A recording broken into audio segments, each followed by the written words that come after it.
Qaraciyəri deyim sizin ki, yağlanmasını nə ilənsə müalicə eləyirlər. Elə bir müalicə yox.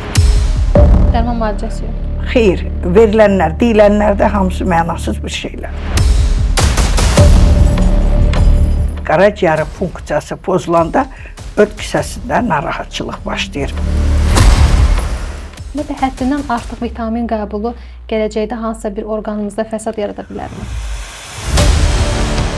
Kimə baxırsan, hamı vitamin içir. Bugün uşaqlar, böyüklər yağdan qaçır. Yağ infiltrasiyası əmələ gətirmir. Qaraciyər öd üçün olan bu komfortumuz qəbizliyi üçündür. Bu qaraciyər təmizləyicidir, bunun hər ikisi.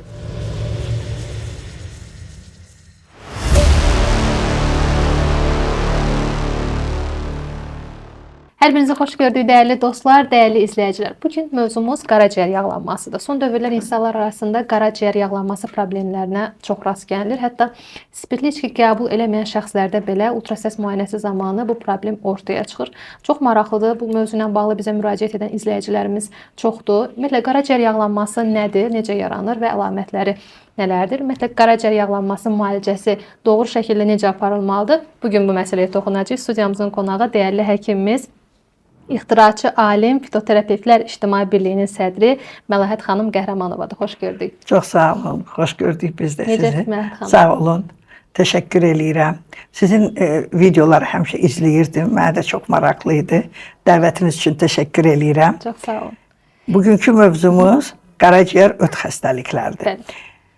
Bilirik ki, bugün ən qlobal mövzulardan biri də budur ki, insanlar arasında ultrasəs müayinəsi zamanı daha çox rast gəldiyimiz pi infiltrasiyası var, pi distrofiyası var, kalsinatlar var qaraciyərdə. Həmçinin də çox vaxt rast gəldiyimiz hemangiomalar olur qaraciyərdə və qaraciyər toksik yüklənmələrini müşahidə eləyə bilirik. Qaraciyərin funksiyası orqanizm üçün çox önəmlidir və daxili mühitin sabit saxlanmasında qaraciyərin birbaşa rolu var.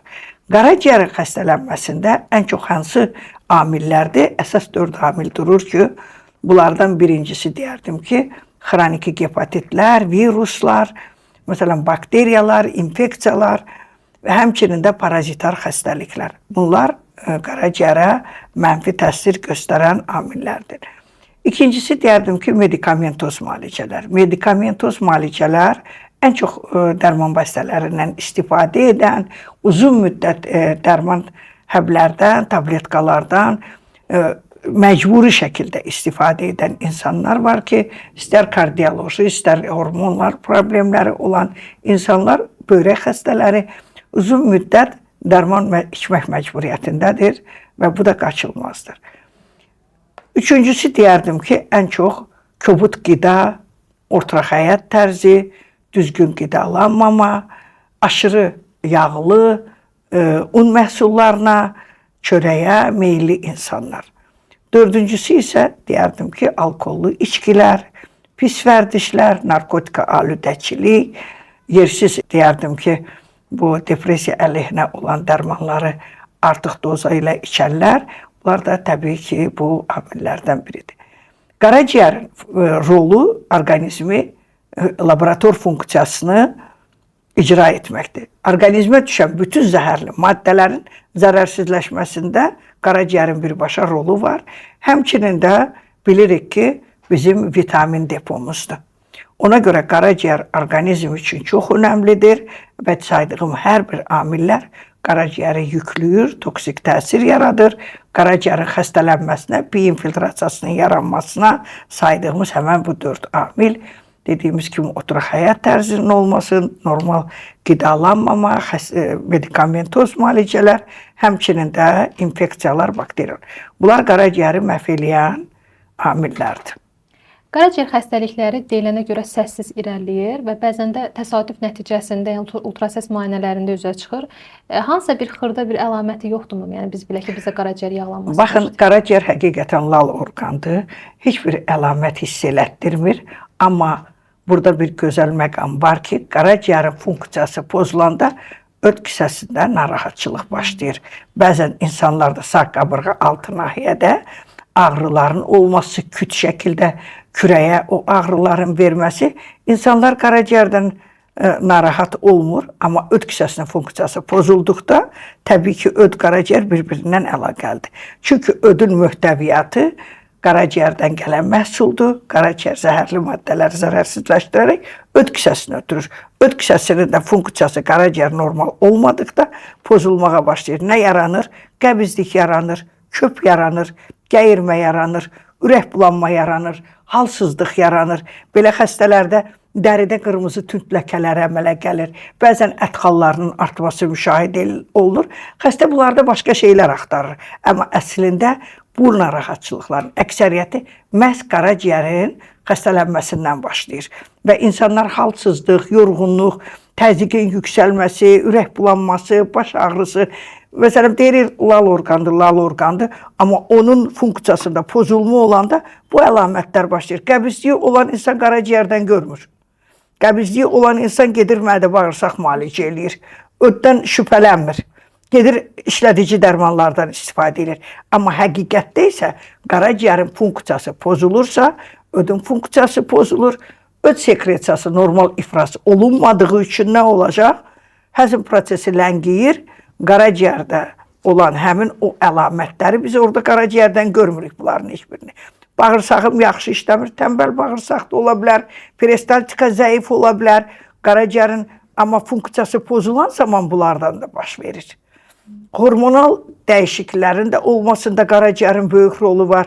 Hətta kişilərdə cinsli zəifliyə belə qaraciyərin rolu var. Amma kişilər, məsələn, içkiyə alidə olan insanlar var və heç içməyən insanlar var. İçməyən insanlarda da bu yarana bilər.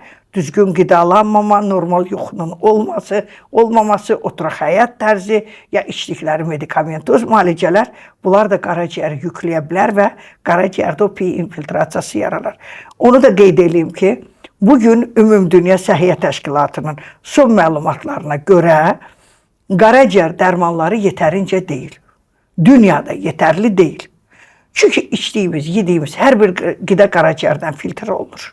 Ona görə yetərli olmadığı üçün də, yəni həyat tərzimiz elədir ki, nə qidalansaq, nə yesək, hamısı qaraciyərdən süzülür, böyrəklərdən süzülür.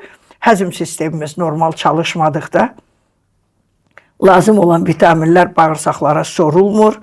Sorulub, məsələn, təkrar qanda iştirak eləyərək qaraciyərdə vitamin deposunda yaranmır. Bunların hamısının bir-biri ilə görün nə qədər sıx əlaqəsi var.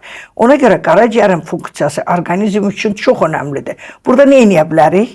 Ən çox birinci qida rasionuna diqqət yetirilməlidir. Gəzintilər, qaraciyəri deyim sizin ki, yağlanmasını nə ilənsə müalicə eləyirlər. Elə bir müalicə yoxdur. Dərman müalicəsi yoxdur. Xeyr, verilənlər, deyilənlər də hamısı mənasız bir şeylərdir. Burada əsas həyat rejimidir. Yerimək, düzgün qidalanma qaraciyərin pi infiltrasiyasını azalda bilər. Buna da zaman və illər lazımdır. Bugün bu xəstəlik o qədər cavanlaşıb ki, kiçik yaşlı uşaqlarda belə rast gəlinir. Yeniyetmələrdə belə rast gəlinir. Ona görə ki, nədən? Həyat tərzimiz bugün normal olmadığı üçün uşaqlar bütün günü telefonda, kompüterdə, hərəkətsizlik, fast foodlar, lazımsız qidalar, keyfiyyətsiz qidanın olması. Baxın, valideynlər bugün nə edir? Ən asan üsullara əl atırlar. Buradan uşağın təməli oradan başlayır. Düzgün qida rasionu olmayan uşağın nə zehni olacaq, nə inkişaf olacaq, nə axı qaraciyər onun yediyi keyfiyyətsiz qidadan nə depo yaranır. Ona görə bugün bu qədər vitamin çatışmamazlığı var. Kimə baxırsan, hamı vitamin içir. Amma unutmayın, o vitaminlər sizə yetərli deyil. Niyə? Çünki qaraciyər onu sintetik olduğu üçün, natural olmadığı üçün depo eləmir. Baxın, bugün əhali arasında deyək ki, quru meyvələrə o qədər üstünlük verilmir. Quru meyvələrin tərkibində kaliaratat var. Ürəyimizə də xeyri var, həzmimizdə də rolu böyükdür. Rayonlarda bugün görün nə qədər meyvələr həyətlərdə tökülür, qalır, amma analar onu öz uşağı üçün qış tədarükü eləmir. Əslində, qida rasionu valideynlər ana fikirləşməlidir.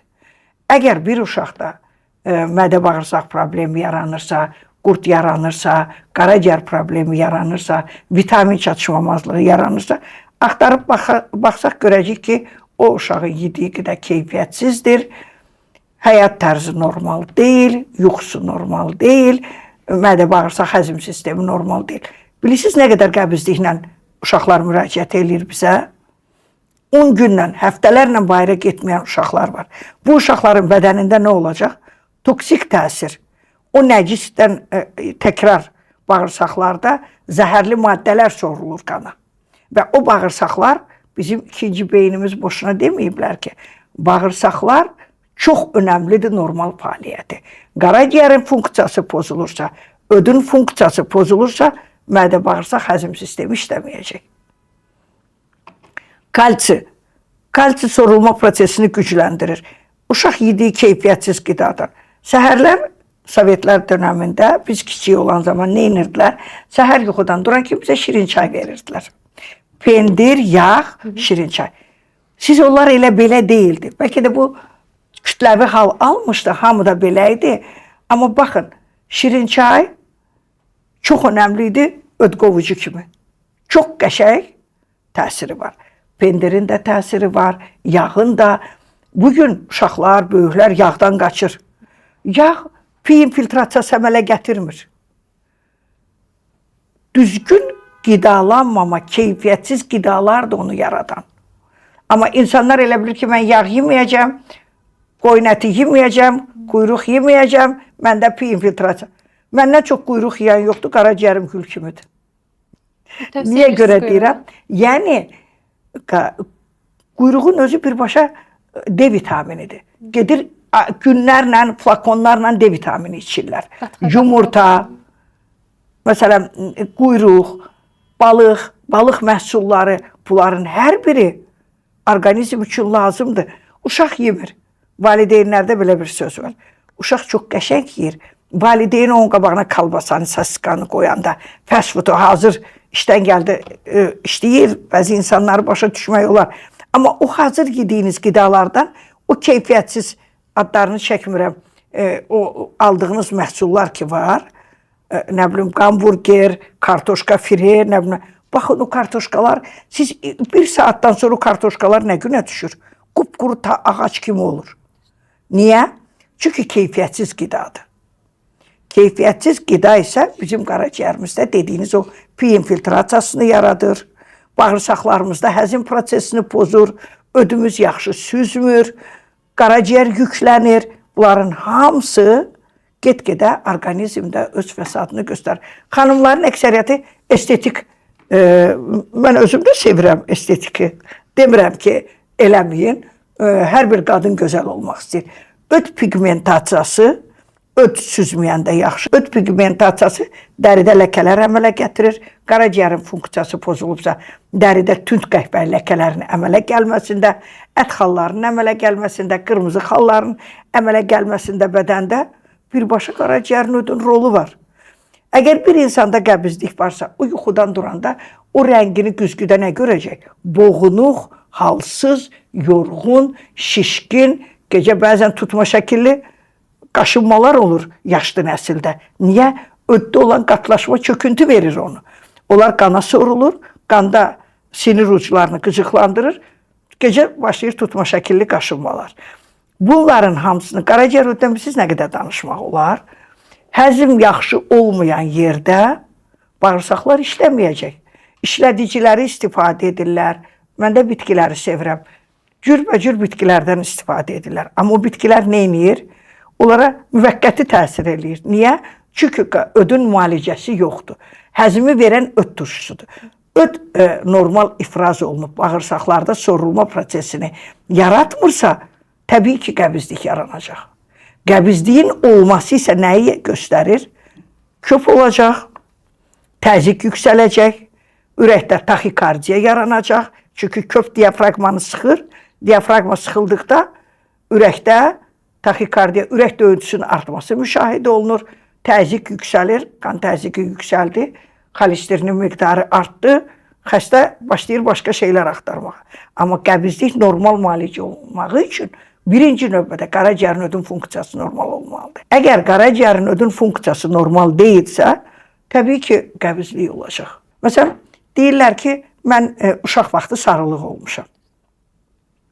Üstündən 10 il keçib, 20 il keçib, qaraciyər xəstədir, amma xəstənin xəbəri yoxdur. Niyə xəstədir? Çünki xroniki hepatitlər ildə ən az 2 dəfə müalicə almalıdır. Qaraciyəri qorumaq üçün xroniki hepatiti olan, uşaqlıqda belə sarılıq keçirən hər bir kəs onu qaraciyəri mütləq həmişə nəzərə almalıdır. Qaraciyərin funksiyası pozulanda isə dediyim əlamətlər, dediyim xəstəliklər daha çox baş qaldırır. Məlahət xanım, bəs qaraciyərimizi təmizləyən bitkilər varmı? Varsa istərdim ki, izləyicilərimiz də adlarını bilərdi. Baxın, qaraciyər təmizləyici çoxdur. Biz detoks da deyirik. Məsələn, götürürlər limondur, cəfəridir.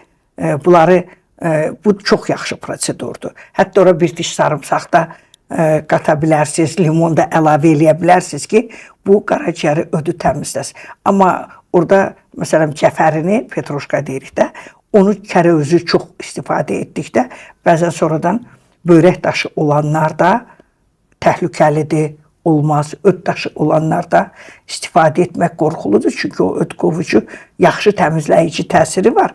Amma mütləq həkim məsləhəti ilə eləməklərini tövsiyə edərdim. Sonra alaqanqal bitkisi çox önəmlidir və bu tək içildikdə o qədər də işə yaramır. Orada olmalıdır öd qovucu bitkilər, orada olmalıdır qurd əleyhinə parazitlər, əleyhinə qurd qovucu bitkilər, orada olmalıdır qaraciyər təmizləyici. Bunları kompleks, məsələn, bağa yarpağıdır, alaqanqaldır, qırxbuğumdur. Bunları bir yerdə, məsələn, bugün tərpətöylə danışmışam, hamı tərpətöylə danışır. Tərpətöyün özü çox gözəl, demək olar ki, qaraciyər üçün təmizləyici bitkidir. Amma onu tərpətöyünü əslində pomidorla bir yerdə istifadə edilməlidir. Amma biz onu elə istifadə etmirik. Ya yumurta vururlar, ya qovrurlar, ya belə pişirib yeyirlər. Əslində onu çiğ halda ancaq isti suya salıb çıxartmaqla doğrayıb qatıqaşı kimi də qatığa qatıb yemək, biraz da pomidor əlavə eləmək çox önəmlidir və o qaraciyərin təmizlənməsində çox böyük rolu var. Bəli. Baxın, biz deyirik ki, o hansı bitkilər? Bu bitkiləri mən ki sadalayıram. Bunlar çox effektivdir və onlardan istifadə etmək il ərzində çox önəmlidir. Çox maraqlıdır. Bəzi insanlar bitki müalicəsini evdə körtəbi şəkildə edirlər və bəzində bunun zərərini görürlər. Və bitki müalicəsi ümumiyyətlə necə aparılmalıdır? İstədim bu barədə məlumat verərsiniz. Baxın, mən illərdir bizdə bu irsi sənətdir. Bizim nənəmiz Loğman olub. Müharibə vaxtı Tovuz, Gəncə, Qazaq, Şəmkir o zonanın bütün xəstələrini mənim nənəm qəbul edib. Hətta sonsuzluğun müalicəsində daha çox məşhur olub. Onu qeyd edeyim ki, bu bizim irsi sənət olduğu üçün biz bunu illərdir təcrübələrimizdə görmüşük. İllərin təcrübəsindən keçərək bugün mən onları patentləşdirmişəm və o məhsulları, bax gördüyünüz bu qaraciyər öd üçün olan bu komfortumuz qəbizliyi üçündür. Bu qaraciyər təmizləyicidir bunun hər ikisi. Ödün yuyulma proseduru çox önəmlidir. Ödün yuyulma prosedurunda qaraciyər təmizlənir, detoks olunur, qaraciyərdə olan bütün toksik maddələr xaric olur. Öd yollarında, öd axarında olan, öddə olan bütün o qatlaşmış çöküntülü öd təmizlənir.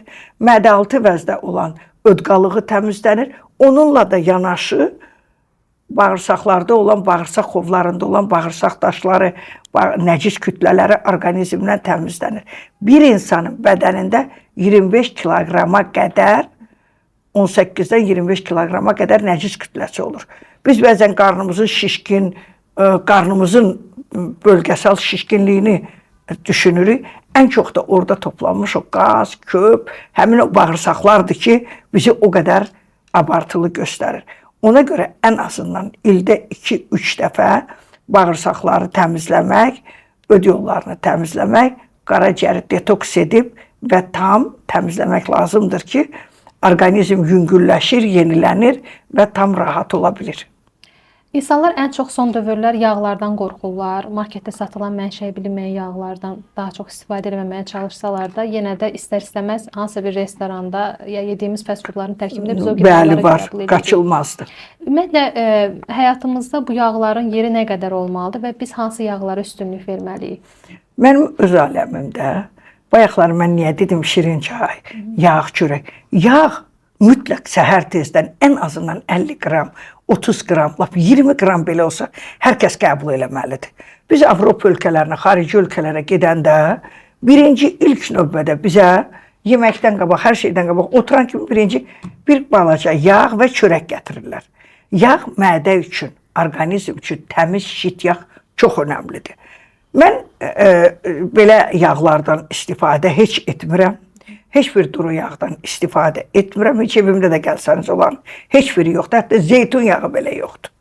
Niyə? Çünki mən onları o qədər qəbul eləmirəm. Ona görə ki, mən əgər bugün açıq deyək də, adicə dolma pişiririksə, mən onu elə qoyunun öz yağında, öz quyruğunda pişirməyi daha çox sevirəm. Və belə də öz ətin öz yağında pişməyini də. Amma indi nə edirlər? Yağsız ət almağa və o yağları çıxartmağa çalışırlar. Amma gedirlər siz deyən kimi o duru yağı istifadə edirlər. Ən gözəl təmiz yağ heyvanın öz yağıdır. İstifadə elədiyimiz kərə yağıdır. Biz gözümüzü açandan bizim anamız evimizdə, aləmimizdə bugün bişən yeməyi biz sabah yemirik. Çalışdığımız qədər, indi anamız qədər biz nəzarət eləməsək də, o ömründə biz görmədik. Pendir, çörək yerdi, amma köhnə yeməyi heç vaxt yemirdi. Bunu niyə deyirəm? İnsan orqanizmi üçün o ölü qida sayılır. Keyfiyyətsiz qidanı yeməkdənsə, orqanizmanı yükləməkdənsə, yeməsən ondan yaxşıdır. Qaraciyərin, ödün, mədə bağırsağın funksiyası məhz bizim o yediyimiz qidalardan asılıdır. İçdiyimiz o sudan, o içkidən, o şeylərdən. Bayaq siz bir yaxşı pivəyə toxundunuz. O sualınızı istərdim verəsiniz. Yay mövsümündə kişilər daha çox pivə üstünlük verirlər, sərinləmə məqsədilə. Ümumiyyətlə, pivə qəbulunun qaraciyərimizə təsirləri nədir və bu gələcəkdə qaraciyər yağlanması yarada bilərmi? Baxın, pivə hamı sevir. Yay mövsümündə sərin pivəni kişilər daha çox sevir. Başqa içkilərlə də yanaşı pivəni çox içirlər.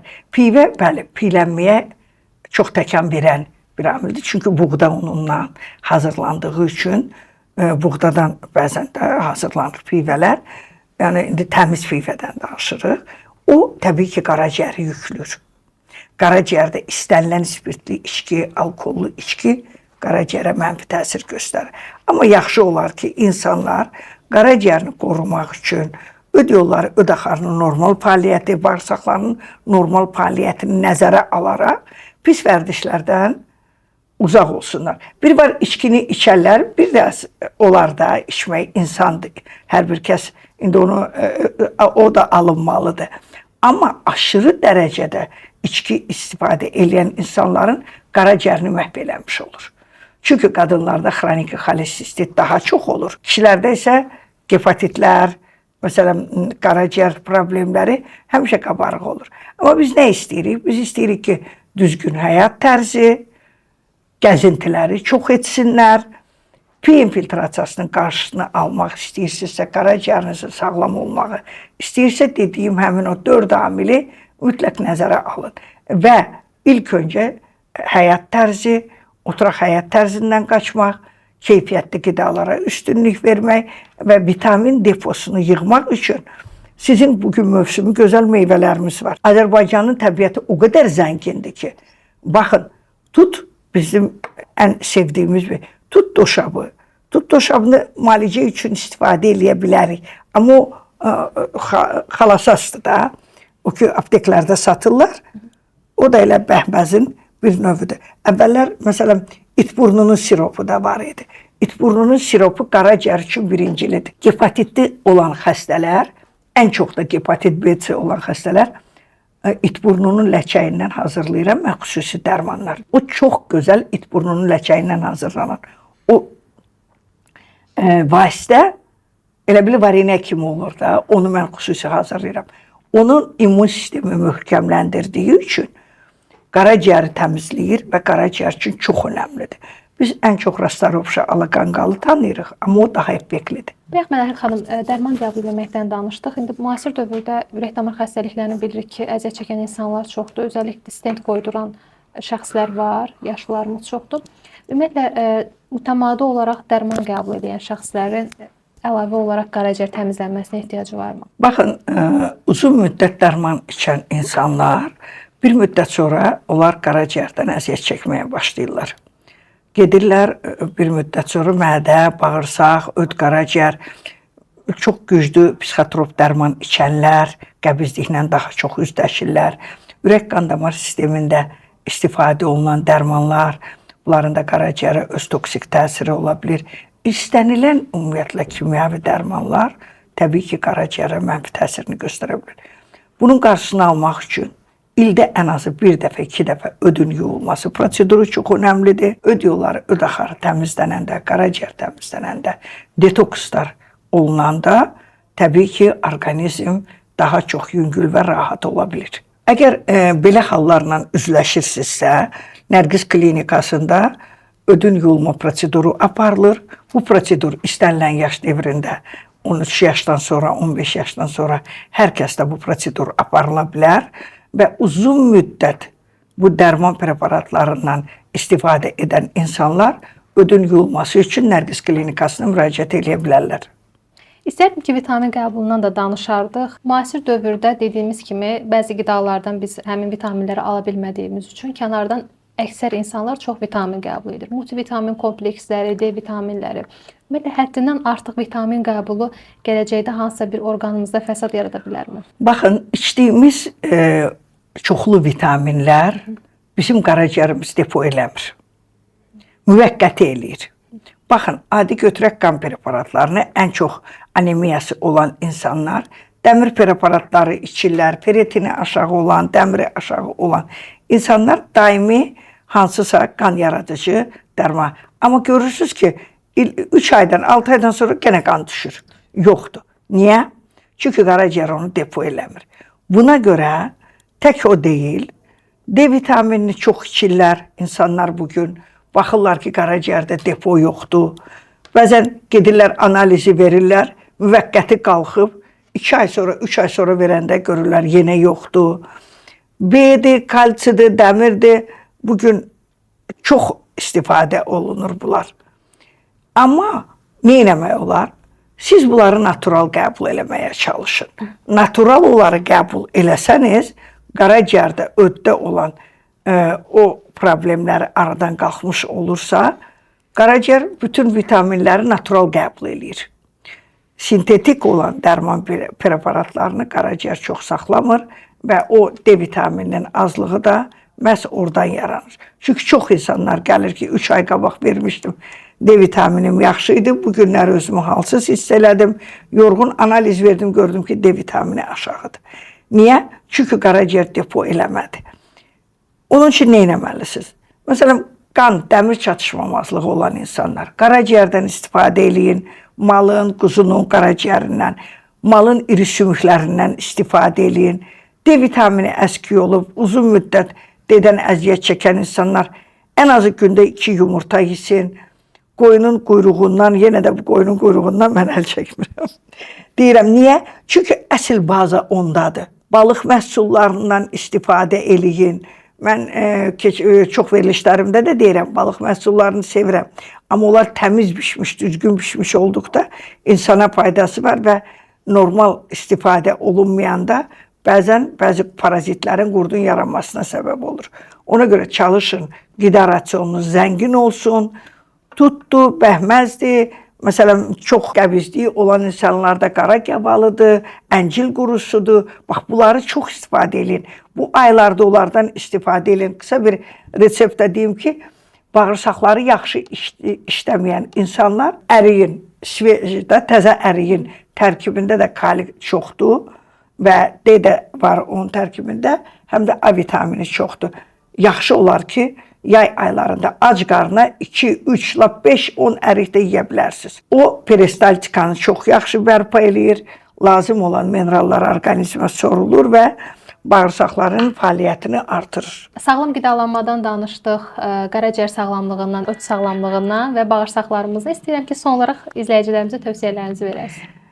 Hər kəsə birincisi can sağlığı arzulayıram. İkinci bütün valideynlərə buradan üzümü tutub deyirəm ki, uşaqlarınızın qeydinə qalın və uşaqlarınızı kiçik yaşlarından bütün xəstəliklərdən qorumaq üçün onların immun sisteminə, qida rasionuna, təmiz havada olmalarına və gigiyenik qaydalarına nəzarət edin. Çox sağ olun Məlahət xanım. Təşəkkür edirəm müsahibə üçün. Dəyərli izləyicilərimizə bildirmək istəyirəm ki, bugün studiyamızın qonağı dəyərli həkimimiz, ixtiraçı alim, fitoterapevtlər İctimai Birliyinin sədri, Nərgiz Klinikasının rəhbəri Məlahət xanım Qəhrəmanova idi. Suallarınız varsa əlavə şərh bölümünə yaza bilərsiniz. Suallarınızı gözləyəcəyik. Əgər Məlahət xanımın məsləhətləri ilə bağlı əlavə suallarınız yaranarsa, əlaqə nömrələrini qeyd eləyəcəyik. Növbəti müsahibəmizdə sizin suallarınız əsasında hazırlamaq istəyirik. Sizi maraqlandıran sualları gözləyəcəyik. Özünüzə yaxşı baxın. Görüşənədək sağ olun. Sağ olun Məlahət xanım. Sağ olun.